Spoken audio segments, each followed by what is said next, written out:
Welcome to the Witchy Work Wishes podcast, a place to find your weekly inspiration for bringing your personal witchcraft practice into your business, work, and office.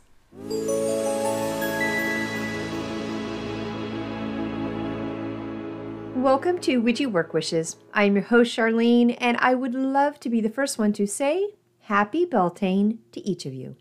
Today is May 1st, and can you feel it? Can you feel the magic? I absolutely love this time of year.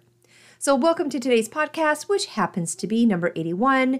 And today, it's all about the Fae and Fairies, which with our veil super thin right now, it is the perfect time to give these guys the spotlight. Now, I usually do my typical what happened over the weekend to support my practice segment here, but today's episode goes a little long, again. So I'm going to get right into it. Couple of quick housekeeping notes though. Be sure to check out my website. I've got a lot of great updates there. That is witchyworkwishes.com. But some new things have been added as well. And my moon phase gummies, oh my gosh, we're so close, guys. Almost there. I should be able to launch the two products that I'm starting out with this May. So I've got New Moon Gummy, which is lemon, supporting fresh beginnings and new starts. And then the Full Moon Gummy, which is a mixed berry, supporting celebrations, joy, and gratitude. Eventually, if all goes well, I will be doing all 5 phases, or the 5 phases that I personally recognize with the moon. Again, New Moon is getting launched this month. I will be working on my Waxing Moon. Then we've got the Full Moon that is also launching this month. And then I'm going to be working on my Waning Moon and my Dark Moon. So stay tuned. We are super close on that one, and I am so excited. We've been doing lots of testing and working on the labels to make sure everything is just exactly right, and I just cannot wait to share this with you guys. So let's see. I did move my moon stuff. I think I mentioned this last week. But I moved my moon stuff to the end of the podcast with the poems that I write. I know not everyone's practice is focused on or around the moon. So I thought by putting it at the end, it would give you guys a chance to, bow out if it's not your thing. So be sure to stay tuned though, towards the end, if you do enjoy the poems and the moon updates, with the specific weeks that we are in. All right, cue the mystical creatures. It is May, so let's explore the realm of the Fae and the Fairies. I do believe in fairies. I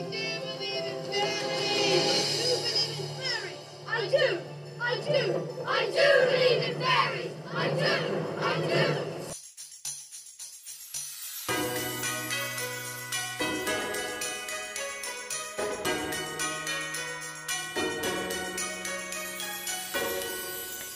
Oh, the realm of folklore is so rich with tales of mystical beings, but few are as captivating, for me at least, as the Fae and the Fairies.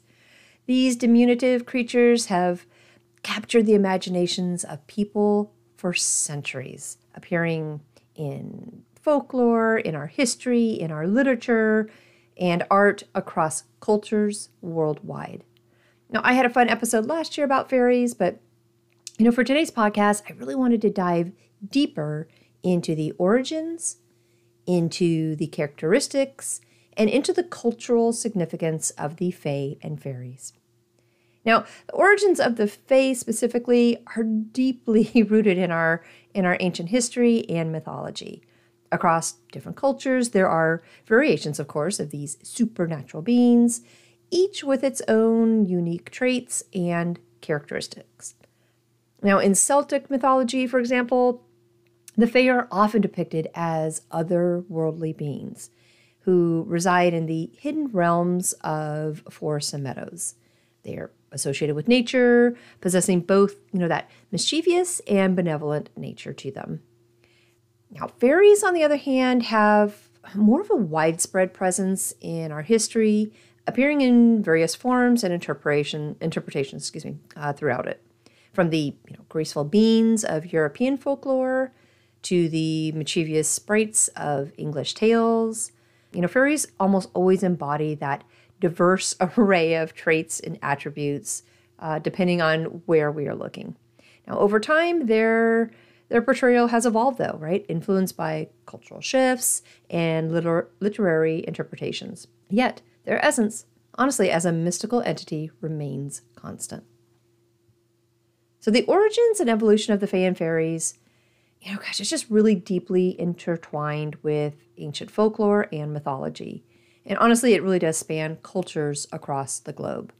While pinpointing their exact origins is going to be challenging due to the, oral nature of early folklore, scholars really do believe that these mystical beings emerged from kind of a blend of indigenous beliefs, of pagan traditions, and Christian influences. So let's talk about some of these origins and evolution of the Fae and Fairies across different cultures. First and foremost, I think the strongest one is going to be our Celtic mythology. The roots of the Fae really can be traced back to Celtic mythology, particularly in Ireland and Scotland. Now, in Celtic folklore, the Fae, also known as the Sidhe, were believed to be a supernatural race inhabiting the other world, right? That realm, that other realm parallel to our own. They were revered as powerful beings with connections to nature, possessing the ability to shapeshift, some of them, to manipulate time, and also control the elements. Now, the Fae were both feared and respected by the Celtic community, who tended to leave offerings and performed rituals just to appease them. Now, in European folklore, the concept of fairies often is synonymous with, the Fae. It really did evolve in European folklore, particularly in regions such as England, France, and Germany. Now, fairies here were depicted as, light beings with magical powers. They had dwellings in enchanted realms, such as the fairy rings that we love, in the hills or in forests. Now, over time, their portrayal varied widely, ranging from benevolent protectors of nature to mischievous tricksters who delighted in playing pranks on humans. Now, in medieval Europe, fairies became associated with folk beliefs, with superstitions and legends that really did influence literature, art, and pop culture moving forward. I'll see this also as Scandinavian folklore. In Norse mythology, beings that are similar to fairies, known as elves, play a real prominent role in the Scandinavian folklore. So elves were believed to inhabit the hidden realms of the forests and the mountains, where they truly lived in harmony with nature. And also, like the fairies, they possessed magical abilities that were revered as, guardians of the wilderness. However, elves were also known to be elusive and sometimes hostile towards humans, especially those who intruded upon their domains. Cross-cultural influences. I think the concept of the Fae and Fairies transcended cultural boundaries, as evidenced by, their presence in folklore from diverse regions around the world. Right? In some cultures, such as those in Africa and Asia, beings akin to fairies were believed to exist, often with their own distinct characteristics and attributes. Now, these cross-cultural influences certainly enriched the folklore surrounding Fae and Fairies, which really added, one more layer of complexity to their portrayal and their symbolism. Now, for literary interpretations, the image of the fairies underwent significant transformation with the rise of literature, particularly during the Romantic and Victorian eras.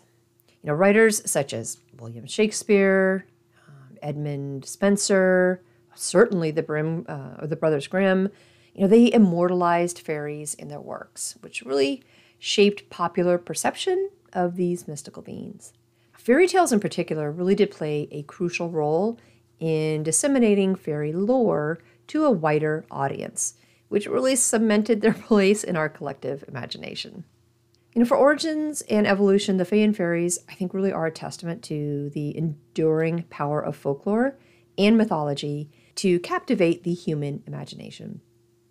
From their roots in ancient Celtic mythology to their widespread presence in global folklore, honestly, these mystical beings continue to fascinate me and inspire me, but really fascinate and inspire wonder across multiple cultures and many generations, leaving an indelible mark on all of us. All right, characteristics and traits. The Fae and Fairies are certainly characterized by their beauty, right? Their supernatural powers. And what I believe to be the strongest is their connection to nature. They're often depicted as small, winged beings capable of flight and invisibility. Now, in folklore, they're said to possess magical abilities ranging from, granting wishes to casting spells and enchantments. Despite their enchanting appearance, however, Fae and Fairies are also known for their capricious nature, sometimes playing tricks on unsuspecting humans or exacting mischief upon those who offend them. My gosh, I don't know if you can continue to hear my cat crying in the background, but she's got a lot to say today. Okay, the Fae and the Fairies, what else? They are certainly characterized by a rich variety of traits and attributes, right? Drawing from cultures around the world, but their specific characteristics are definitely going to vary depending on which cultural interpretation we're talking about, and of course, individual tales. There are, though, several common traits that are often associated with the Fae and Fairies. First one I would say is small stature, right? Typically, Fae and Fairies are depicted as diminutive beings, smaller in size compared to humans. They're often described as delicate and graceful with slender features and that light beauty. Wings is probably the second most popular one. There's a lot of depictions of fairies that are portrayed with wings, which of course enables them to fly and move swiftly through the air. Now, these wings may be more like insect-like, or some of them can be feathered. Really, again, that's going to depend on the cultural content and the artistic interpretation.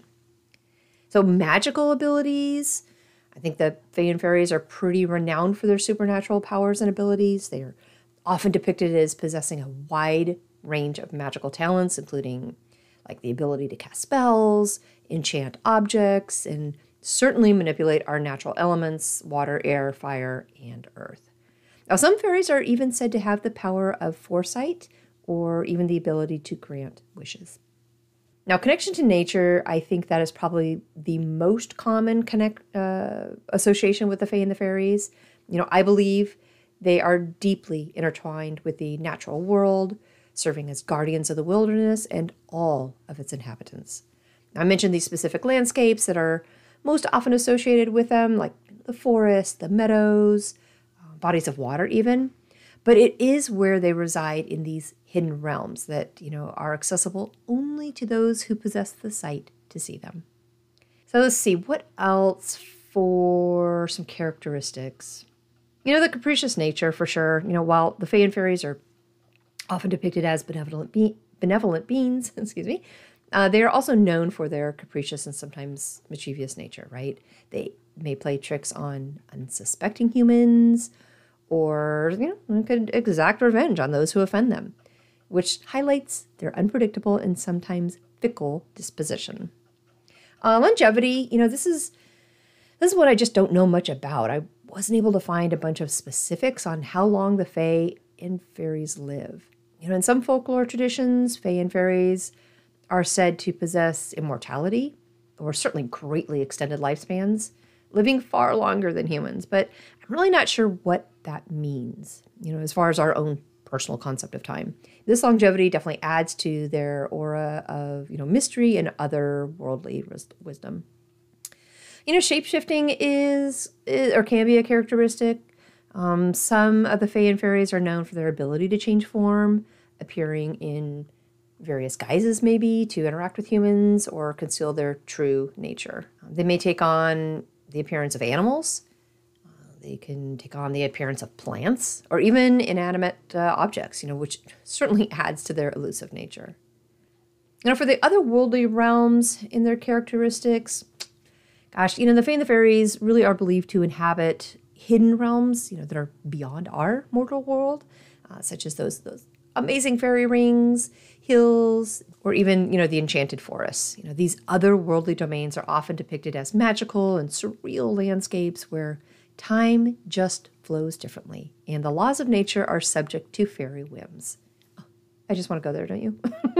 But, overall, I think, with the characteristics that I was just talking about, the traits of the Fae and the Fairies, they do kind of reflect our own fascination, right? With the supernatural and our deep-seated connection to the natural world. Through their magical abilities, their light beauty, and their amazing presence, these mystical beings certainly continue to capture my imagination and definitely inspire wonder across, like I said before, the many, many different cultures and many, many generations. All right, what about some actual fae and fairy types? This one I did go over pretty extensively in last year's episode, but it's a great opportunity to review them again. And I'm not going to do, well, Gesundheit, baby. Gesundheit.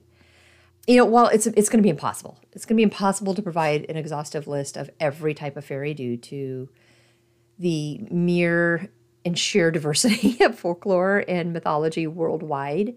But I do kind of have a comprehensive list, overview at least, of various types of fae and fairies found in different cultures and traditions. First one, of course, you're going to know I'm going to start with pixies. After playing that little Peter Pan piece, these guys are small. They are mischievous. They are fairies that are often associated with the folklore of the British Isles.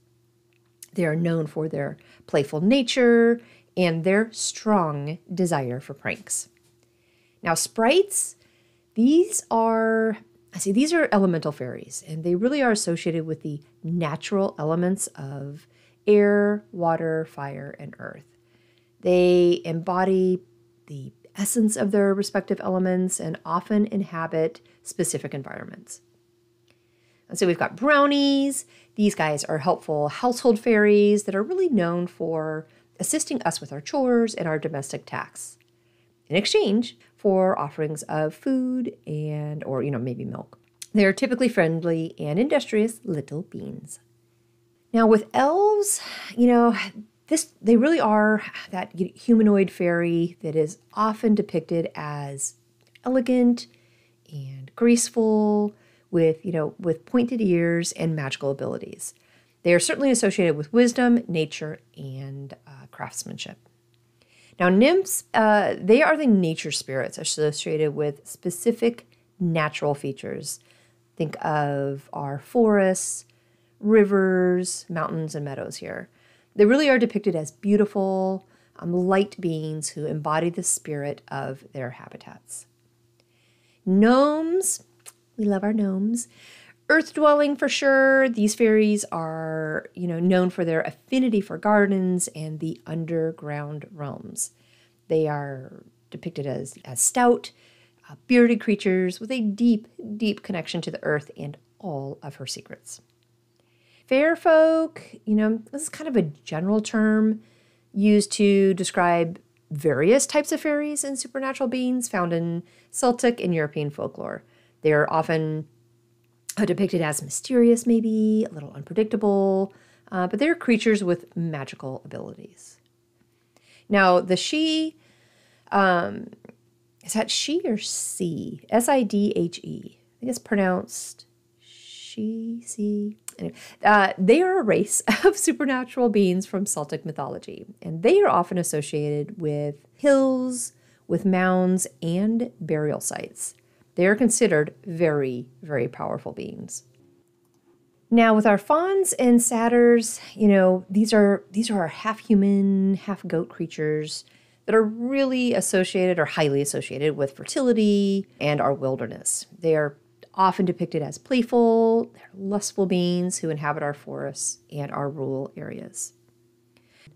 Now, the sylphs, these fairies are going to be specifically associated with the element of air. They are depicted as delicate, those light beings again, with gossamer wings and a ephemeral presence, if you will.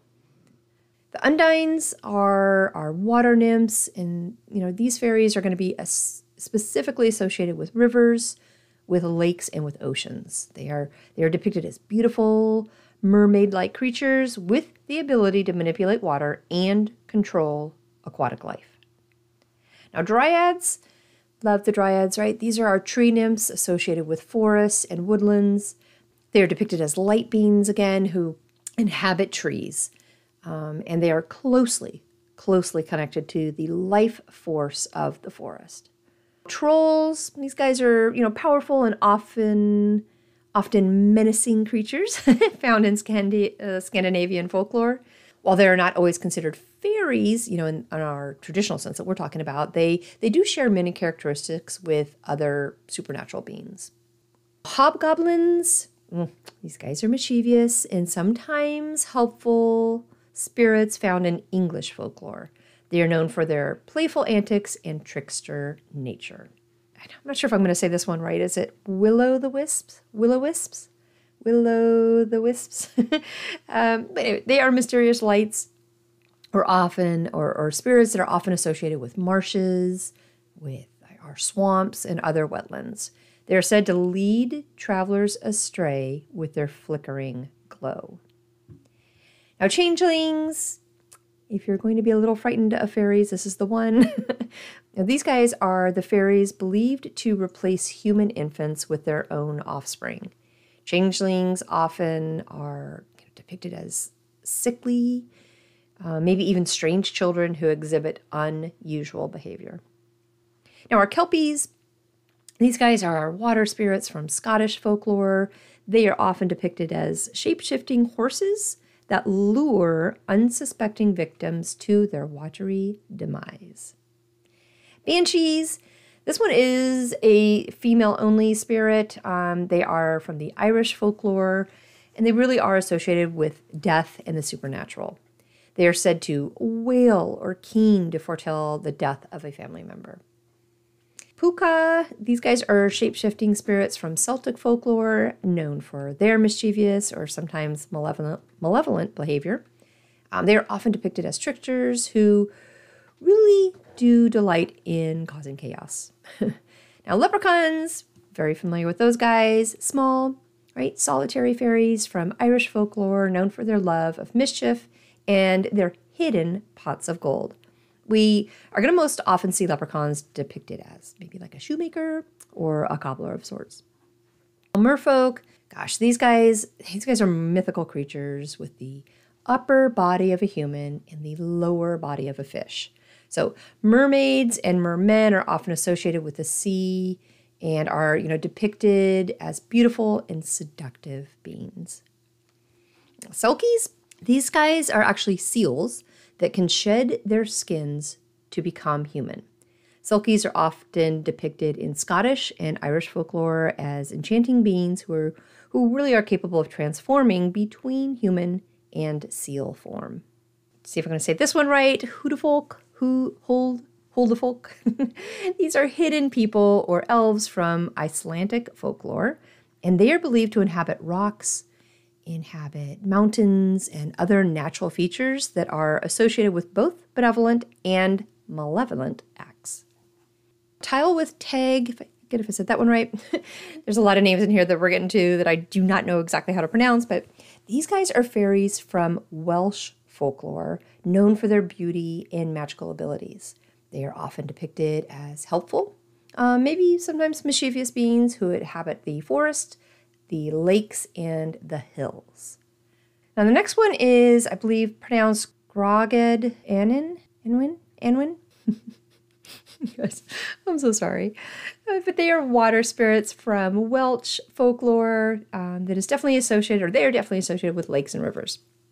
They are often depicted as beautiful maidens who lure unsuspecting men to their watery realm. Just like we had leprechauns, there's another one that is close to it called Lukrippans. These guys are small fairies from Irish folklore, known for their love of music and dance. They are often depicted as musicians who play enchanted tunes on their tiny little instruments. Now we also have Nisse, Nisse. These guys are Scandinavian household spirits known for their association with farms and rural life. They are depicted as small, bearded creatures who protect the home and its inhabitants. Yokai, spelled Yokai. These guys are supernatural beings from Japanese folklore, and they encompass a pretty wide range of creatures. They include spirits, demons, monsters. Now, some of the yokai share some similarities with Western fairies in terms of, like what their magical abilities are and that light nature that they have. All right, so I know I butchered some of those names. I'm so sorry. And this really is was kind of a pretty broad list. An overview of the diverse types of fae and fairies that are found in mythology, in folklore, and in our literature. It is by no means exhaustive, as the world of fairy lore is rich. It is varied, and it has countless interpretations found in different cultures and traditions around the world. Speaking of cultural, the fae and the fairies hold what I believe to be significant cultural importance. They serve as symbols of magic, of mystery, and the supernatural. And honestly, throughout history, they have really inspired countless works of art, of literature, and folklore, which I really do think has shaped the collective imagination of all our societies around the world moving forward. I mentioned Shakespeare's A Midsummer Night's Dream. I mentioned the Brothers Grimm's, their fairy tales. The Fae and the Fairies have left really a lasting mark on cultural heritage, I think captivating all of us with their enchanting allure. As far as symbolic figures, the Fae and the Fairy really do often serve as symbolic figures representing various aspects of our own personal human experience and the natural world. Now, in some tales, they embody the untamed forces of nature, while in others, they really do symbolize the human desire for escapism and transcendence. Their portrayal certainly reflects the values, maybe even beliefs, and of course fears of different societies throughout history, which really does bring in and give us a lot of insight into the human psyche and our own personal relationship with the unknown. So I think they've also held significant cultural importance throughout history, serving as symbols of magic, right? Of our nature in the supernatural.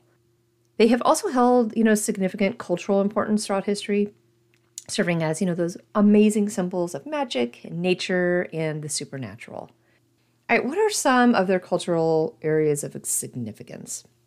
First and foremost, I think it's going to be guardians of nature. One of the primary cultural significance of the Fae and the Fairies is their association with the natural world. They truly are the guardians of our forests, meadows, and other wilderness areas. And they really do symbolize humanity's connection to the environment and the importance of preserving the natural world. Now, in folklore, fairies are believed to protect the flora and the fauna, right, with their domains, serving as the stewards of them. But they also contribute to our magic and our enchantment. The Fae and Fairies are synonymous with magic and enchantment. They embody our fascination with the supernatural. Through their magic abilities, like, casting spells, granting wishes, manipulating natural elements, I think they really do represent the belief in forces beyond our own personal human comprehension, certainly mine. But in literature and pop culture, fairies, they often serve as symbols of that escapism and that transcendence that I was just talking about. That offers little glimpses, right? Nice little glimpses into fantastical realms where anything is possible. So another big area of cultural significance, I think, is going to be symbolism in literature and art. The Fae and Fairies have honestly inspired countless works of literature, art, and music, shaping cultural expressions across centuries. Midsummer Night's Dream with William Shakespeare got to be at least one of the first ones I think of. But also, the song that I played at the beginning. That's not from J.M. Barrie's Peter Pan, but it is from the more recent Peter Pan movie. But there's more. There's many, many more. But not just movies and plays, but think of visual arts. Fairies have been depicted in paintings, illustrations, and sculptures. All of those that capture their beauty and their mystical allure.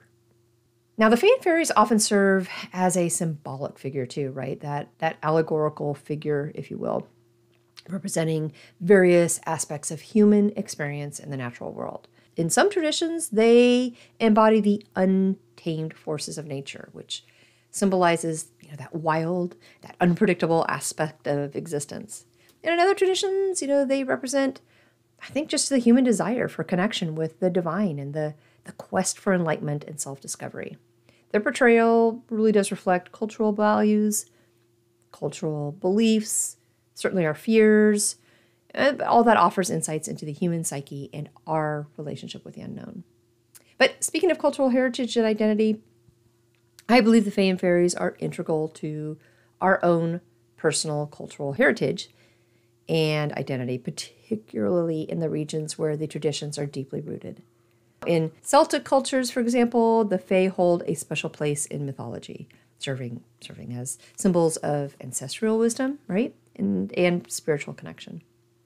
Now, similarly, in European folklore, fairies are cherished as iconic figures, embodying that rich tapestry of cultural heritage that has been passed down through the generations. All right, what about movies and films? Well, the history of the Fae and Fairies in movies, it's rich, right? And it certainly is varied. It spans over a century of cinematic storytelling. From early silent films, honestly, they were there, to our modern blockbusters. I think filmmakers have drawn inspiration from folklore and mythology to bring these mystical, amazing beings to life on the silver screen. A little bit of an overview of the Fae and Fairies in movies. I think you've got to start with the early silent films first, right? The depiction of the fairies in this early cinema honestly dates back to one of the first silent films. One that I could find a little bit of information on goes back to 1903, and it's called The Kingdom of the Fairies by Georges Méliès. It's a short film, but it does feature elaborate special effects and fantastical imagery to depict that magical realm that's inhabited by fairies and other mythical creatures. So these early films certainly laid the foundation for the somatic portrayal of fairies, which really did help to establish visual, tropes and storytelling conventions that would influence later works. So if we go on from our silent films back in the 1903 era, we can move to the fantasy films of the Golden Age. And during that golden age, a lot of stuff, at least for my world, got launched. So we're talking about Hollywood in like 1930 and 1940. And we had some of those fantasy films that emerged as a popular genre, often featuring elements of magic, of adventure, and folklore. But fairies made appearances in films such as Walt Disney's Fantasia. That came out in 1940. Oh my gosh, don't quote me on that one. I think 1940-ish. But, the Fantasia, God, that's such a good core basic one. My boys watched it multiple times when they were little. But it includes a segment featuring fairies and sprites and other fantastical creatures set to classical music.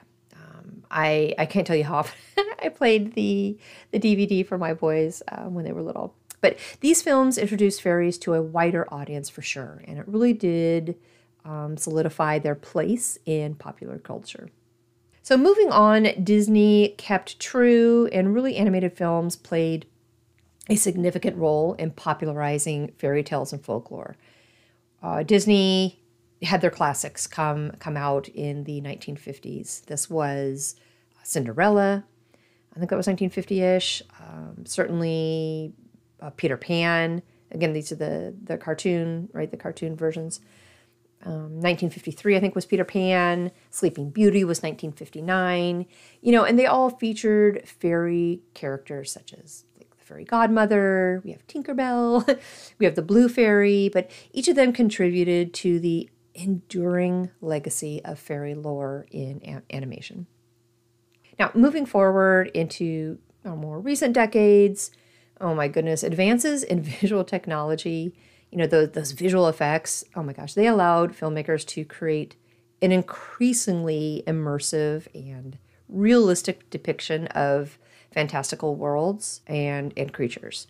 Think of going back to like the early 2000s, 2001, 2003, Lord of the Rings trilogy. Oh my gosh. Or Harry Potter, the series there. Also back in 2001 that went through 2011-ish. 2005, 2010, that range, we have the Chronicles of Narnia. And that series really did feature intricate portrayals of magical beings, including our fairies, our elves, and our other mystical creatures. But gosh, the advances in the visual effects technology just propelled everything starting in the early 2000s. But, don't forget our contemporary interpretations too. In addition to traditional fairy tales, there's contemporary filmmakers who have explored, new interpretations of fairy lore. They blended elements of fantasy, a little bit of horror, and folklore in innovative ways.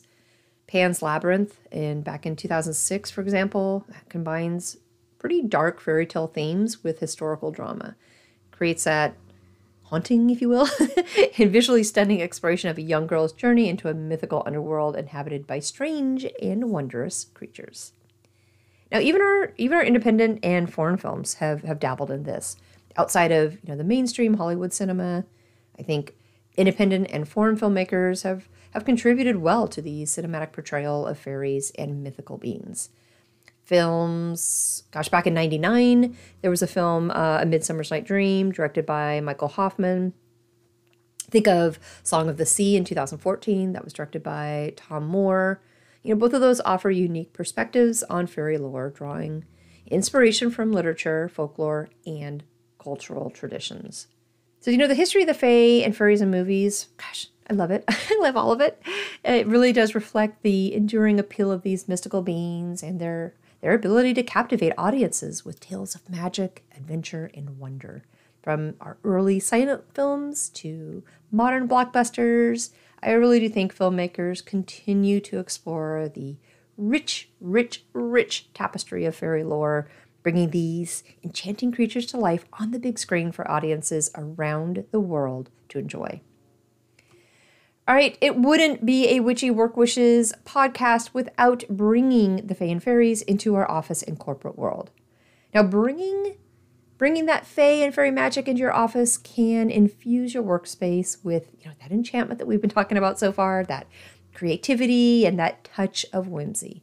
And I've got some fun ideas to incorporate the Fae and fairy elements into your office environment. First one, super easy, decorate. Right? Decorate with natural elements. Create a natural and that magical atmosphere by incorporating elements such as our plants, flowers, maybe some crystals into your office decor. But place potted plants around the room. I do that at my office and it helps so much. We can adorn our desks with fresh flowers, nice pretty crystal vase. Certainly display crystals or gemstones on shelves or windows, all of that to invoke the mystical energy of the Fae. And honestly, you might not be able to do this one, but if you can illuminate your workspace with soft, warm lighting to kind of create that cozy and light ambiance reminiscent of fairy realms. You can use fairy lights, string LEDs work great with this, or, LED candles. All of that can add that magical glow, if you will, to your office space, especially during dimly lit hours or if you work at night. Now, incorporating fairy artwork is going to be a pretty easy one too. Again, there might be different themes at your office that you have to kind of work around, but hanging artwork or prints depicting fairies, sprites, other magical creatures on the walls of your office really can infuse the space with that whimsical charm.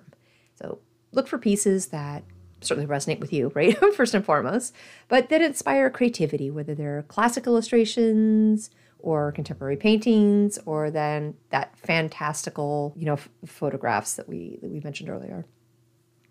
Now you can always create a fairy altar or shrine. This one, again, depending on how open your office is, your corporate world, you might have to be a little discerning with this one, but you can designate a corner or a tabletop in your office as that fairy altar, or, a shrine where you can display small figurines, maybe some statues, or other trinkets associated with the Fae and the Fairies. Now, including offerings like flowers, herbs, those are both going to be helpful. Crystals are going to be helpful. And things that are going to be tokens of appreciation for the mystical beings. What I personally do at my office is I've got a little fairy altar or area, shrine, whatever we want to call it, outside my front door. And I actually have a little fairy door on the tree, some fairy windows, little mini signs, a little mini pathway, and that is where we feed. We feed lots of things. It's supposed to be birds, but that's where we pay our tribute and our thanks for the wildlife. But let's see. Create a fairy altar, shrine. Yep. Incorporate symbolism. That would be an easy one. Integrate symbolic, elements that are associated with the Fae and Fairies into your office decor and accessories. You can use motifs, right, such as fairy wings. Butterflies might be easy to do or bring into an office. Dragonflies for sure. Any type of Celtic knotwork in artwork would be good too. And, maybe you could add that onto your stationery or decorative items, that all that would invoke the magic and the mystery of the Fae. So certainly another easy area, which I think would be easy, is choosing a color palette that is inspired by nature and, the whimsy of fairy realms for your office decor. So incorporate soft pastels, maybe some earthy tones, vibrant hues, anything that's going to be reminiscent of like the flowers, forest, and meadows to create a harmonious and uplifting environment. Can you hear my dog snoring? Oh my gosh. My household animals are just very, very much a part of today's recording. But let's see, what else? Creativity and imagination, you do you, right? Encourage creativity and imagination in your own workspace by incorporating playful elements. Maybe, some interactive features like a fairy-themed vision board or a dream journal or, inspiration corner where you can brainstorm ideas and doodle or daydream freely on your break. All right, so just a couple handful of suggestions, some ways to incorporate the Fae and the Fairy, or inspired elements into your office environment. You can certainly infuse your workspace with enchantment, creativity, and that amazing sense of wonder that nurtures your imagination and enhances your overall well-being. All right, oh my gosh, the Fae and the Fairies. They occupy a unique and enduring place in the realm of folklore and mythology.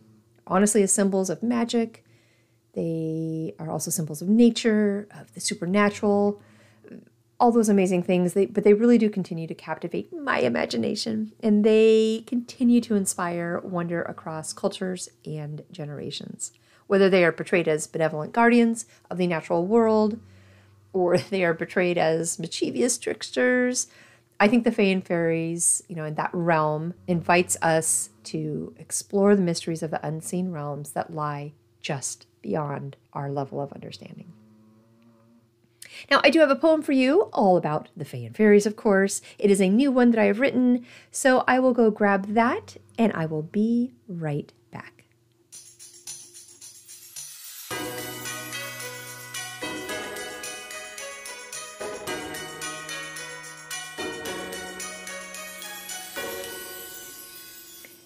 All right, the Fae and the Fairies. Gosh, I wish I had more information. I really do feel like I could just talk about this forever, on and on and on. I'm doing my best to make it somewhat educational because I'm definitely in the, learning phase. Not that we're not always learning and bettering ourselves, but you guys know what I mean. I'm definitely in the collect data phase with my Fae and Fairies. My heart is definitely drawn to them.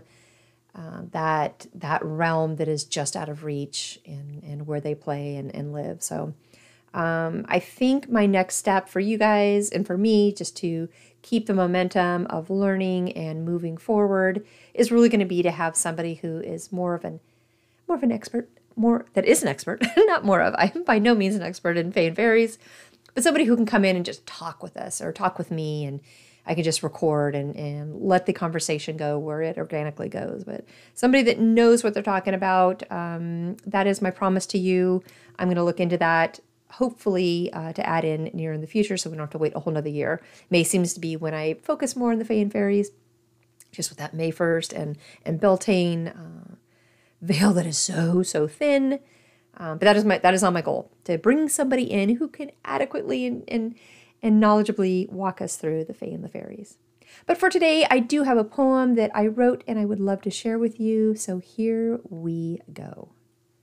In hidden glades where moonbeams play, where flowers dance at the break of day, there dwell the fairies, small and bright, in realms of magic, out of sight. Their wings of gossamer, delicate and fine, glisten with dewdrops on the May 1st shine. With laughter sweet and voices sure, they weave enchantment, magic so pure. Through whispering leaves and silver streams, they glide like dreams in moonlit beams. Their laughter tickles like wind chimes in the breeze as they dance beneath the ancient trees. They're guardians of nature, wild and free, in forests deep and by the sea. They tend to blooms with tender care and breathe life into the morning air. But beware of the mischief in their eyes, for some play tricks 'neath starlit skies. They'll lead you on a merry chase through shadowed glens and secret space.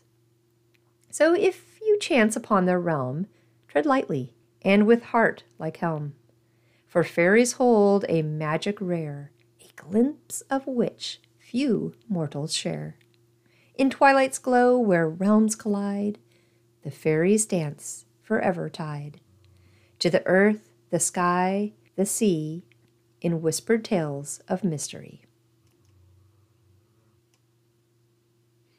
All right, before we wrap up, let's do some quick moon stuff. So right now, our beautiful moon is waning. She is slowing down and getting smaller. Now, specifically for today, as this airs, we are smack dab on the last quarter phase, which is halfway between the full moon, that huge full Scorpio moon that we had last week, and the new moon that we'll have next week. So that is all I have for you today. Thank you so much for being here. I hope you have a wonderful week and weekend. I hope you are enjoying May 1st and the very, very thin veil that we are all experiencing. But I'll talk with you next week.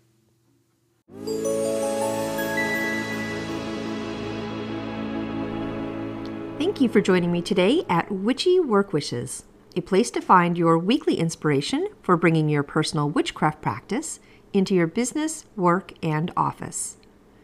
For more information and additional content, please visit me online at witchyworkwishes.com. If you want to send me a personal note, please email me at info@witchyworkwishes.com. And of course, you can follow me on Instagram and Facebook. Just search for Witchy Work Wishes.